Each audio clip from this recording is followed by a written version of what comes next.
Hello बच्चों, कैसे हो? आपका स्वागत है त्रिपान स्टडी सेंटर में। आज जो हम करने जा रहे हैं क्लास 12 एनआईएस बोर्ड का जो है महत्वपूर्ण चैप्टर नंबर 26 चैप्टर जो है ज्योग्राफी का है, जिसमें आज हम करेंगे population density distribution and growth in India.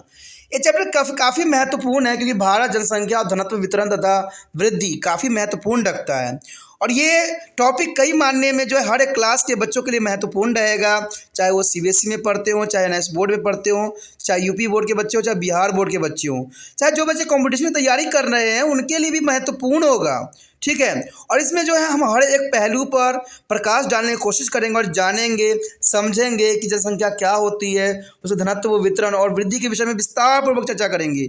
लेकिन आपको पता है, चैप्टर स्टार्ट करने से पहले एक बात जो मैं हमेशा कहता हूँ, जिसको आपको सोचना भी चाहिए, विचार भी करना चाहिए और अमल भी करना चाहिए, वो ये है कि जब भी वीडियो देखिए पूरा देखिए, क्योंकि अधूरा जानकारी सदैव खतरनाक होता है। साथ में एक इंपॉर्टेंट बात ये भी रहता है, अगर आप पहली बार वीडियो देख रहे हो तो लाइक शेयर सब्सक्राइब करना मत भूलना, क्योंकि दोस्तों लाइक कीजिएगा तो बनाने वाले का मनोबल बढ़ता है, सब्सक्राइब कीजिएगा तो इससे ये होता है कि जब भी मैं कोई वीडियो डालूंगा उसका नोटिफिकेशन आपको समय रहते मिल जाएगा। और देखिए, शेयर का मतलब ये होता है कि आपके थ्रू न जाने किन बच्चों को हेल्प मिल जाए, ये आप भी नहीं जानोगे, इसलिए जो है आप शेयर जरूर करो। ठीक है, व्हाट्सएप स्टेटस पे भी लगाओ। दोस्तों एनआईएस सेंटर जो है कई मानने में बहुत से बच्चों के लिए हेल्पफुल है, चाहे वो 8th क्लास हो, 9th 10th 11th 12th हो, चाहे वो एनआईएस बोर्ड के बच्चे हों, ठीक है, चाहे बीए एमए के बच्चे हो, सभी क्लासों के लिए कुछ ना कुछ जो है त्रिपान सेंटर में उपलब्ध है। तो इसलिए आपके लिए ज़रूरी है कि आप सब्सक्राइब करके इसको चैनल को जो है सेव कर लो, नहीं तो बाद में अगर रिसर्च करोगे तो शायद आपको ये चैनल प्राप्त ना हो। तो इसलिए सोचना नहीं, विचार नहीं करना है, सब्सक्राइब करके जो है अपने पास सेव करना है। दोस्तों ये तो बात था आपके लिए, लेकिन अब देखते हैं हमारा आज टॉपिक क्या है। The next, density and distribution of population. There is a most important topic here, density and distribution of population here. The population of the world or of any country is not uniformly distributed. The same true about India is also. There is important. The country is not uniformly distributed. There is the population. There is the same for the India also. And some part of the country are densely populated. Some part of country is densely populated. Example, Mumbai. Some part is moderately populated and some part is sparsely populated. There is an important point. The size of population of the different area can be compared in many ways. One of ways that can be compared to the absolute size of population, but it does not provide any idea about the relationship of population with the area of resource base of the country. This type of comparison is therefore not adequate. For example, population of the Singapore is 4.2 million and the People's Republic of China is 1,300 million. Indeed, one is too small and other is too big. Now take into consideration that is the area of Singapore is just 630 square kilometer, whereas China has a area of 9.5 million square kilometer. This helps us to know how to the crowded Singapore is compared to China. Therefore, population of the various countries is generally compared in a term of density of population. There is a density of population, and this is a method of comparing. There is a man-land ratio of different regions. For this purpose, the population of the regions is there assumed to be distributed even in all its parts, and the number of people per square kilometer is this calculated. And this is called to the arithmetic density population. This is called to the arithmetic density of population, which can be calculated by dividing the total population of a country or regions by the total area. Therefore, density of population is expressed as a number of person per square kilometer. According to the 2001 census, their density of population in India is 324 person per square kilometer. 324 per person per square kilometer. Over the last 100 years, density has increased more than 4 times. There is a density has increasing more than 4 times. It has increased from a 77 in 1901 to be 324 in 2001. You know that there is a very different gap here. In 1991 there is only 77 and 2001 there are 324. There is a most important gap here is coming here. And then we have said that the density of population of India is 324 person per square kilometer. This does not mean that population is excited to the 324 person in each and every square kilometer. This is important. Important also here a map will show your screen. In this map, there is a most important information here. Distribution of population 2001. In a district here, the maximum population you show there Mumbai side, there is a 5 crore and above. There is the most important. There is mostly is Gujarat, some part, and Maharashtra also, and Calcutta, and Delhi. There is the most important population here. And other side here, only 50,000. And some part of Kashmir, there is no people is live here. Is maximum people is here. There is the most important population here on the size. This is important. In reality, the distribution of population in India is highly uneven. The uneven density of population in India is clear from the fact that is Arunachal Pradesh. The average number of population is only 30% per square kilometer. Only 30% per square kilometer. Where it is 9,294 per person square kilometer in Delhi. As a part of 2001 census. There is an important point here.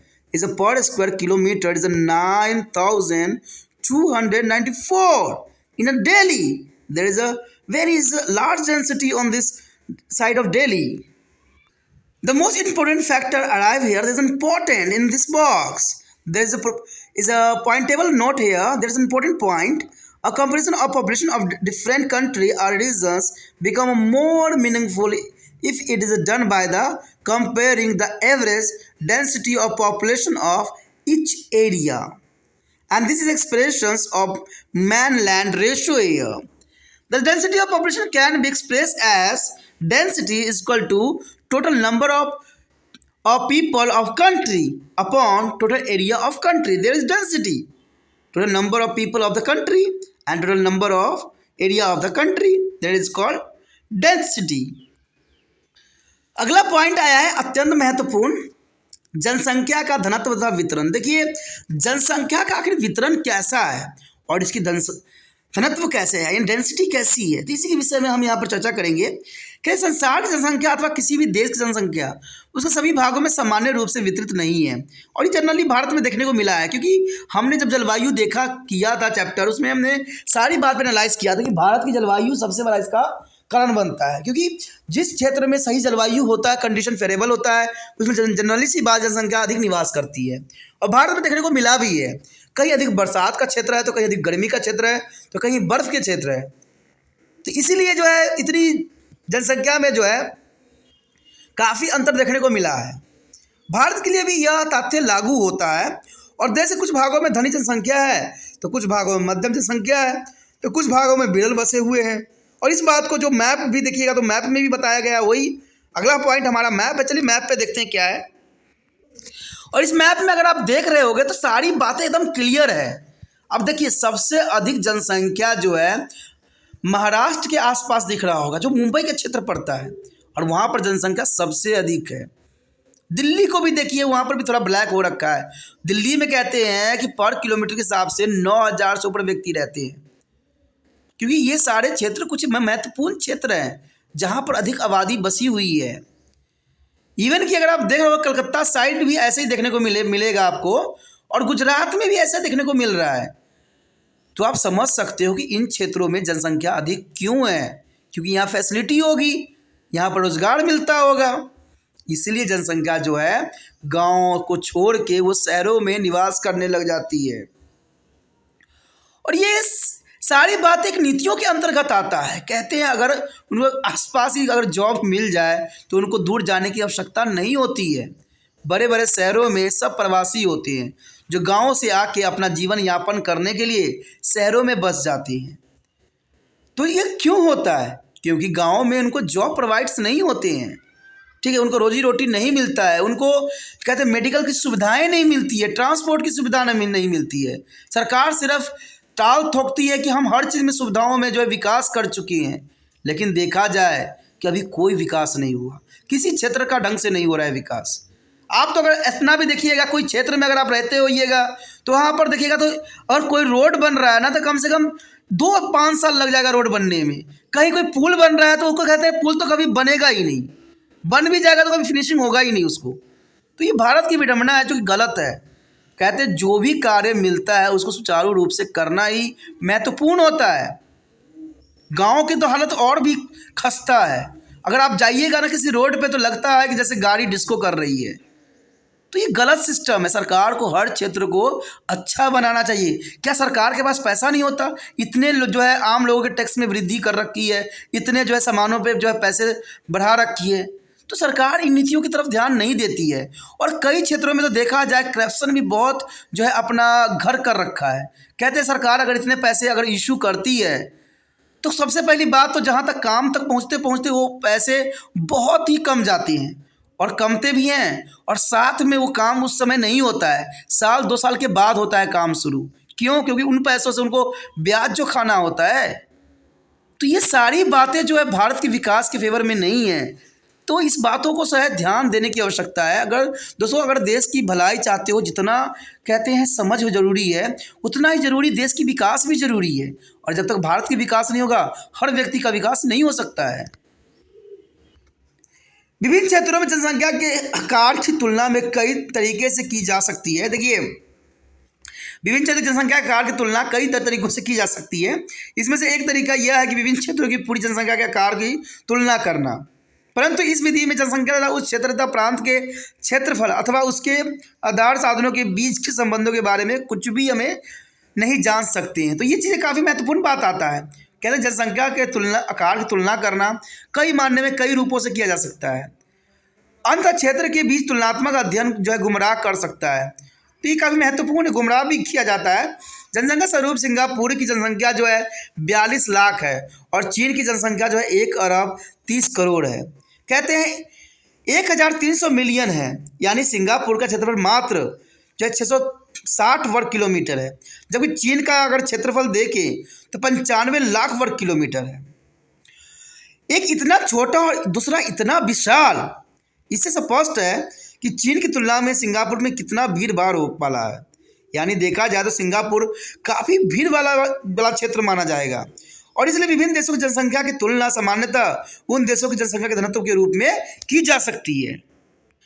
और इस विधि में देखा जाए तो मनुष्य और भूमि के अनुपात का ध्यान में रखते हुए तुलनात्मक अध्ययन किया जाता है, और इस तरीके में किसी क्षेत्र की कुल जनसंख्या का वितरण को देश के क्षेत्रफल में सामान्य रूप से वितरित मानते हुए प्रति वर्ग किलोमीटर क्षेत्र में कितनी जनसंख्या समाहित होती है, इसकी गणना भी की जा सकती है। और इसके अंकगणित जनसंख्या का जो है घनत्व कहलाता है। यानी कितनी जनसंख्या जो है निवास कर रही है वो जो है गणितीय जनसंख्या का घनत्व कहलाते हैं। और किसी भी क्षेत्र या देश की कुल जनसंख्या को उस क्षेत्र को या देश की जमीन के क्षेत्रफल से भाग देने पर प्रति वर्ग किलोमीटर जनसंख्या का घनत्व प्राप्त हो जाता है। और कहते हैं 2001 की जनगणना के अनुसार भारतवर्ष में जनसंख्या का घनत्व 324 जो है व्यक्ति प्रति वर्ग किलोमीटर है। तो ये काफ़ी महत्वपूर्ण है कि भारत में देखिए, पूरे भारत में तो यहाँ जो है प्रति वर्ग किलोमीटर के अनुसार 324 व्यक्ति प्रति वर्ग किलोमीटर में रहते हैं। अब दोस्तों ये आप कंफ्यूज हो जाओगे कि भाई 324 की बात की जा रही है प्रति वर्ग किलोमीटर, अब वही दिल्ली में 9000 से ऊपर है। दोस्तों यहाँ एक क्षेत्र की बात नहीं कर रही है, पूरे क्षेत्र की बात हो रहा है, पूरे जनसंख्या की बात हो रही है, और पूरे हमें जितना एरिया मिला है उस सबकी बात की जा रही है। इसमें आपका पहाड़ भी आ जाता है और आपको नदी भी सम्मिलित हो जाती है क्षेत्रफल के अंतर्गत। तब जो है प्रति वर्ग किलोमीटर 324 व्यक्ति प्रति वर्ग किलोमीटर के अंतर्गत आता है। पिछले 100 वर्षों में जनसंख्या का घनत्व जो है चौगुनी भी ज़्यादा बढ़ गया है। यानी देखा जाए पिछले 100 वर्षों में भारत की जनसंख्या जो है चौगुनी से भी ज़्यादा हो गई है। सन 1901 में यह जो घनत्व थी 77 था, यानी प्रति व्यक्ति किलोमीटर के अनुसार 70 व्यक्ति ही निवास करते थे, जबकि सन 2001 में ये जो है 324 हो गया। तो समझ सकते हो कि यहाँ पर चौगुनी वृद्धि हुई। कहते हैं 100 के आंकड़ा भी 1901 में पार नहीं किया और अभी जो है 324 प्रति वर्ग किलोमीटर हो गया। तो ये काफ़ी महत्वपूर्ण बात की तरफ इशारा कर रहा है। अब एक बात और समझने की है कि जब यह कहा जाता है कि भारत जनसंख्या का घनत्व 324 व्यक्ति प्रति वर्ग किलोमीटर है, तो इसे यह मतलब नहीं निकलना चाहिए कि देश के प्रति वर्ग किलोमीटर पर आबादी 324 व्यक्ति ही होगी। ये गलत है। मैंने अभी इस बात के ऊपर प्रकाश डालने की कोशिश किया था आपको। वास्तव में जनसंख्या का वितरण भारतवर्ष में बहुत ही अनियमित है। अरुणाचल प्रदेश में औसतन जनसंख्या जो है सिर्फ 13 व्यक्ति प्रति वर्ग किलोमीटर रहते हैं, क्योंकि यहाँ बरसात एरिया है, यहाँ पर जो है लोग रहते नहीं हैं। उसी तरह अगर देखा जाए तो राजस्थान के कुछ क्षेत्र तो बिल्कुल ही इंसानों से रहित है, और कुछ क्षेत्र जम्मू कश्मीर के ले लें तो उसमेमें भी जो इंसानों से रहित है।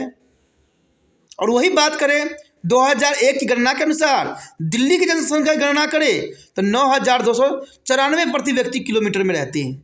अब दिल्ली के देखिए 9,294 व्यक्ति प्रति वर्ग किलोमीटर रहते हैं। तो आप समझ सकते हो कि यहाँ पर अधिक जनसंख्या क्यों है, क्योंकि यहाँ पर सुविधाएं हैं, यहाँ पर हर चीज़ की जो है सुख सुविधाएं हैं। इसलिए जितना भी लोग होते हैं गाँव से छूटते हैं और दिल्ली में आके बस जाते हैं, तो इसलिए यहाँ की जनसंख्या जो है काफ़ी अधिक हो जाता है।